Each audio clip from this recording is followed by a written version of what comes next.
إن الحمد لله نحمده ونستعينه ونستغفره ونتوب إليه ونعوذ بالله من شرور أنفسنا ومن سيئات أعمالنا من يهده الله فلا مضل له ومن يضلل فلن تجد له وليا مرشدا أشهد أن لا إله إلا الله وحده لا شريك له شهادة نرجو بها النجاة من النار والفوز بالجنة وأشهد أن محمدا عبده ورسوله بلغ الرسالة وأدى الأمانة ونصح الأمة وجاهد في الله حق جهاده حتى أتاه اليقين صلوات الله وسلامه عليه وعلى آله وصحبه ومن استنى بسنته واهتدى بهديه إلى يوم الدين. Amma ba'd. Ang lahat ng papuri at pasalamat ay nauukol lamang sa Allah subhanahu wa ta'ala, ang Panginoon ng sanlibutan. Purihin natin siya, sambahin natin siya, humingi tayo ng tulong sa Kanya at humingi tayo ng kapatawaran sa Kanya mula sa ating mga pagkakasala. Sino man ang gabayan ng Allah subhanahu wa ta'ala sa matuwid na landas, ay walang sino man ang makapagliligaw sa Kanya. At kung sino man ang nasa ligaw na landas, walang sino man ang makapaggagabay sa Kanya maliban lamang ang Allah subhanahu wa ta'ala. Ang Allah ay nagsabi sa Quran, Ya ayyuhalladhina amanu taqullaha haqqa tuqatih wa la tamutunna illa wa antum muslimun. O kayong mga mananampalatayang Muslim, katakutan ninyo ang Allah ng tunay na pagkatakot sa pamamagitan ng pagsunod sa Kanyang mga pinag-utos at pag-iwas sa Kanyang mga pinagbabawal. Wala tamutunna illa wa antum muslimun, at huwag niyong hayaan na kayo ay bawian ng buhay maliban na lamang na kayo ay tunay na mga Muslim. Sinabi ng Allah subhanahu wa ta'ala, Wa in ta'uddu ni'matallahi la tuhsuha. Sabi ng Allah subhanahu wa ta'ala, katiyakan, kung inyong bibilangin ang biyaya ng Allah, la tuhsuha, ay hindi nyo ito kayang bilangin. Mga kapatid sa reliyong Islam, isa sa itinuro sa atin ng ating pananampalataya upang magkaroon tayo ng matiwasay na pamumuhay dito sa mundo, sa ating hinaharap ngayon, upang tayo ay magkaroon ng panatag na pag-iisip, taliwas sa mga masama at nakakalungkot na mga damdamin. Kabilang sa itinuro ng Islam, walang iba kundi ang pagpapasalamat sa mga biyaya ng Allah subhanahu wa ta'ala.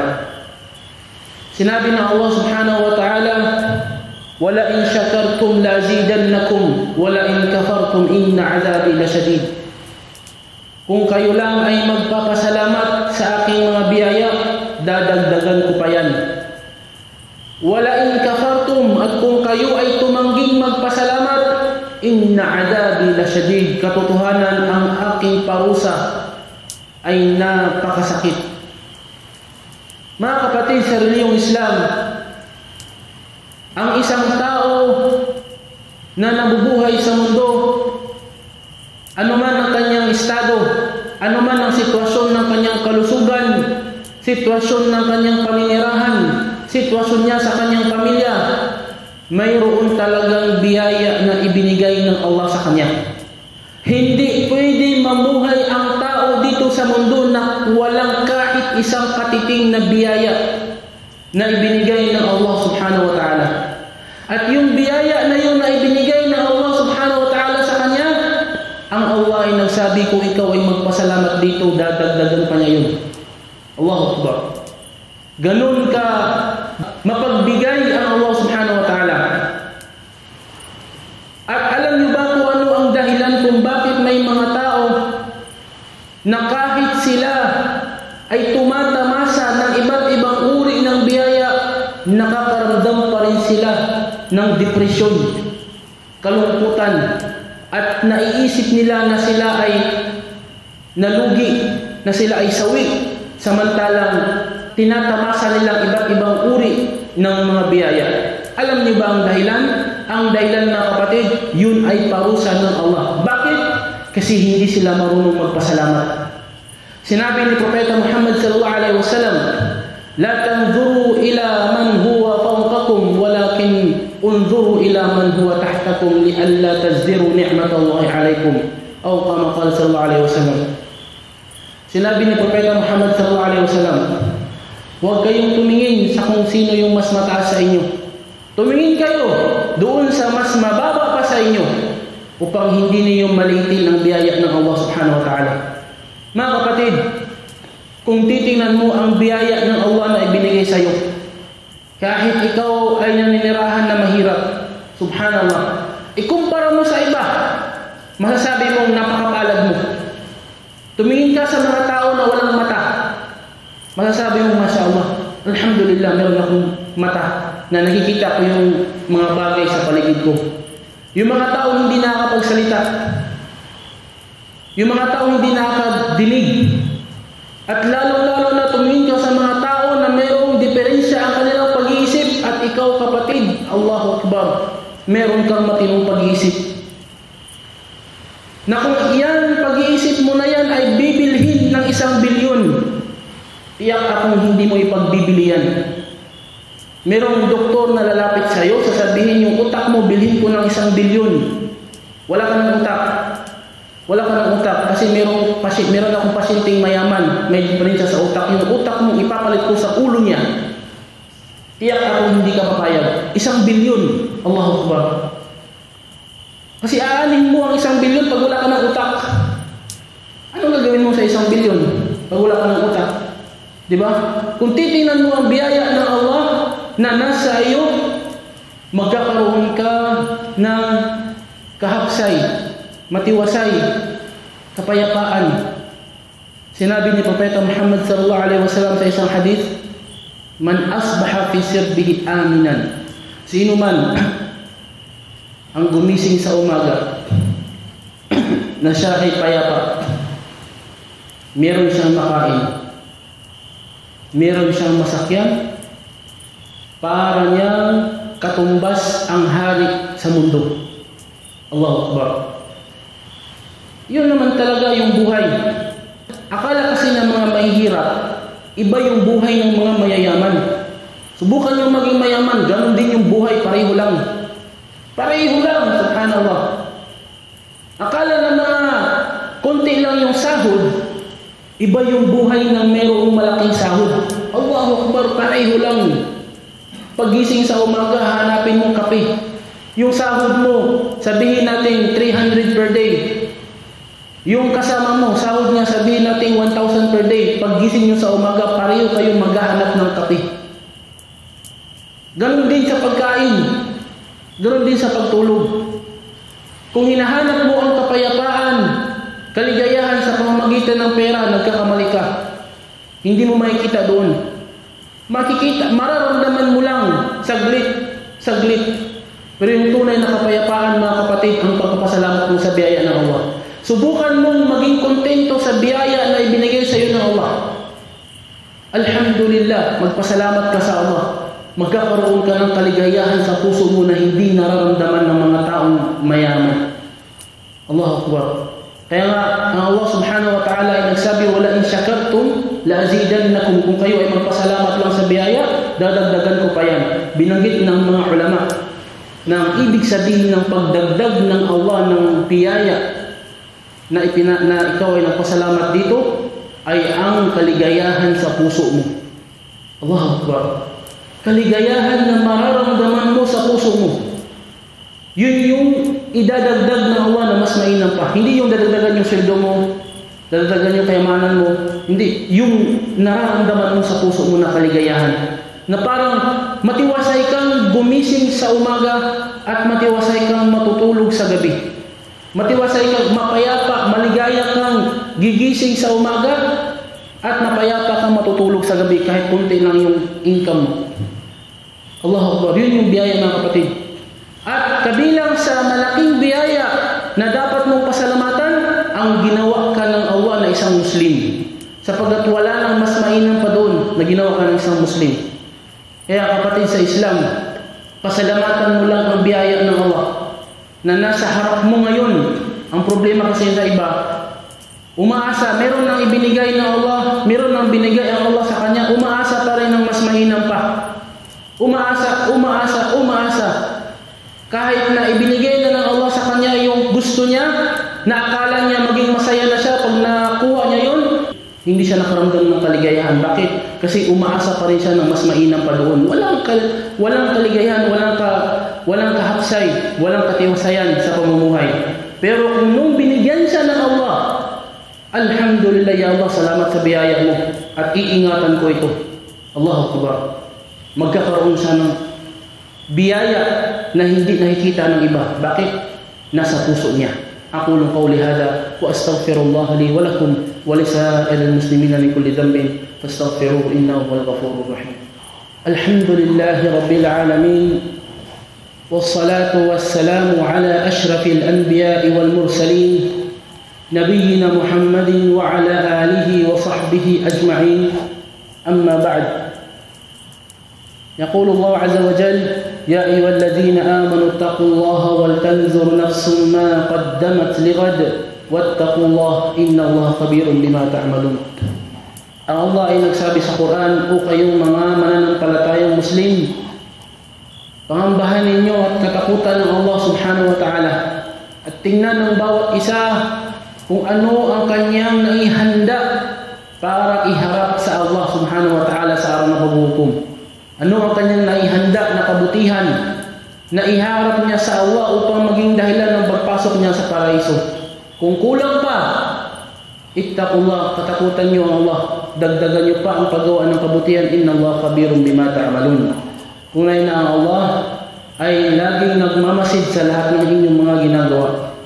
Mga kapatid sa reliyong Islam, lahat ng tao ay naghahanap ng kaligayahan, kapayapaan. Dinidibatihan ng iba kung paano makamit yung mental health na naging dahilan ng mental sickness. Ibig sabihin doon, yung psychological problem sa utak na yun ang resulta ng mga iba't ibang depresyon na dumating sa isang tao.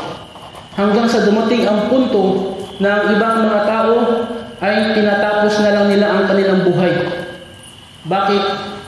Kasi wala silang paniniwala na mayroong kabilang buhay na mas mainam pa dito sa mundo.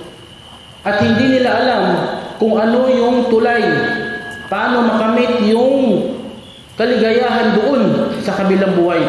Samantalang dito sa Islam, nandito na ang solusyon. Itinuro na sa atin ng Allah subhanahu wa ta'ala at ni Propeta Muhammad sallallahu alaihi wasallam ang solusyon. Paano ikaw makaiwas sa iba't ibang klase ng depresyon? Tulad halimbawa, kung may dumating sa iyo na problema, may dumating sa iyo na sakuna, ang itinuro ng Islam, magtiis ka sa kung ano yung dumating sa iyo. Dahil ang lahat ng mangyayari sa mundo, mabuti man o masama, ay kapahintulutan ng Allah. Kahit na ito ay masama, pero sa paningin ng Allah subhanahu wa ta'ala, mayroon itong kabutihan na may dudulot. Kaya ang isang Muslim na yun ang kanyang paniniwala, na may dumating sa kanya na sakit, may dumating sa kanya na sakuna, may dumating sa kanya na problema, nang dahil sa paniniwalaan niya bilang isang Muslim na hindi yun ipapatama ng Allah sa kanya, maliban na lamang na mayroong kabutihan na nasa likod doon, magkakaroon siya ng kaligayahan na mararamdaman. Yun ang gamot, mga kapatid, sa depresyon. Isipin mo, anna masya'allahu kan wa ma lam yasha' lam yakun. Isipin mo na kung ano yung gugustuhin ng Allah, yun ang mangyayari. At kung ano ang hindi gugustuhin ng Allah, yun ay hindi mangyayari. Wa anna ma asabaka lam yakun yukhti'ak. At kung ano yung tumama sa'yo, hindi pwedeng magmintis sa'yo. Wa anna ma akhta'aka lam yakun liyusibak. At kung ano yung nagmintis sa'yo, hindi tumama sa'yo, hindi pwedeng mangyaring natatama sa iyo. Allahu Akbar. Yun ang paniniwala ng isang Muslim na mayroong matibay na hangarin na makamit ang kaligayahan doon sa kabilang buhay. Iniisip niya na kahit ikaw pa ang naging pinaka malungkot na naninirahan dito sa ibabaw ng lupa, pero ikaw ay mayroong susi sa kaligayahan sa kabilang buhay, okay lang. Okay lang. Alam mo namang temporary lang. Mamamatay din tayo lahat. At least, may hawak kang boarding pass. May hawak kang, alam mo yung password. Paano makapasok doon sa kaligayahan sa kabilang buhay. Ang masaklap kung hindi mo alam, malungkot na nga, pangit na nga yung paninirahan mo sa mundo, hindi mo pa alam kung paano makapasok sa kabilang buhay. Zulmun fawqa zulm. Ibig sabihin, kadiliman sa ibabaw ng kadiliman. Allahu musta'an. Kaya kapatid, ipinakita na ng Allah sa iyo ang susi paano ka magkaroon ng kaligayahan. Huwag mong pabayaan. Ingatan mo yan. At kabilang sa pag-iingat sa ibinigay sa iyo ng Allah, huwag mong iwanan ang pagsasala. Lalo na ang salatul fajr. Lalo na ang salatul fajr. Ang salatul fajr, mga kapatid, sa lahat ng 5 salat, ito ang pinaka-importante. Kung ikaw ay gigising sa madaling araw, bago sumikat ang araw, ipagpapalit mo ang sarap ng tulog upang makausap mo ang Allah, sambahin mo ang Allah, Allahu Akbar. Buong araw, kapatid, bibigyan ka na Allah ng kaligayahan dito. Subalit, kung mas pinili mo ang iyong sariling kagustuhan na matulog na lang, kahit nakagising ka na, hindi ka pa rin nagsala, paano mo makakamit ang kaligayahan? Sinisigaw mo, gusto mo makamit yung kaligayahan, naghahanap ka ng iba't ibang paraan para makamit mo yung kaligayahan. Nandyan na yung kaligayahan, hindi mo pa ginagawa. Kaya dapat sa isang Muslim, magkaroon siya ng matalinong pag-iisip. Mga kapatid sa Islam, hilingin natin sa Allah subhanahu wa ta'ala na tayo ay gabayan niya palagi araw-araw. Bigyan niya tayo ng matinong pag-iisip paano natin makuha yung tuktok ng tagumpay. Paano tayo makapunta sa tuktok ng tagumpay dito sa mundo at ganoon din sa kabilang buhay. Allahumma salli ala Muhammad wa ala ali Muhammad kama sallaita ala Ibrahim wa ala ali Ibrahim fil alamin innaka Hamidum Majid wa barik ala Muhammad wa ala ali Muhammad kama barakta ala Ibrahim wa ala ali Ibrahim fil alamin innaka Hamidum Majid. وقال ربكم ادعوني استجب لكم. والدعاء تايو الله سبحانه وتعالى آمين يا رب العالمين. اللهم لك الحمد لا إله إلا أنت المنان بديع السماوات والأرض يا ذا الجلال والإكرام. اللهم اغفر لنا ذنوبنا وذنوب آبائنا وذنوب أمهاتنا وذنوب جميع المسلمين والمسلمات والمؤمنين والمؤمنات الأحياء منهم والأموات. اللهم آت نفوسنا تقواها وزكها أنت خير من زكاها أنت وليها ومولاها يا رب العالمين. اللهم إنا نسألك الخير كله عاجله وآجله ما علمنا منه وما لم نعلم. اللهم إنا نعوذ بك من الشر كله عاجله وآجله ما علمنا منه وما لم نعلم. اللهم ربنا آتنا في الدنيا حسنة وفي الآخرة حسنة وقنا عذاب النار. وصل اللهم على نبينا محمد وعلى آله وصحبه أجمعين. أقم الصلاة والحمد لله رب العالمين.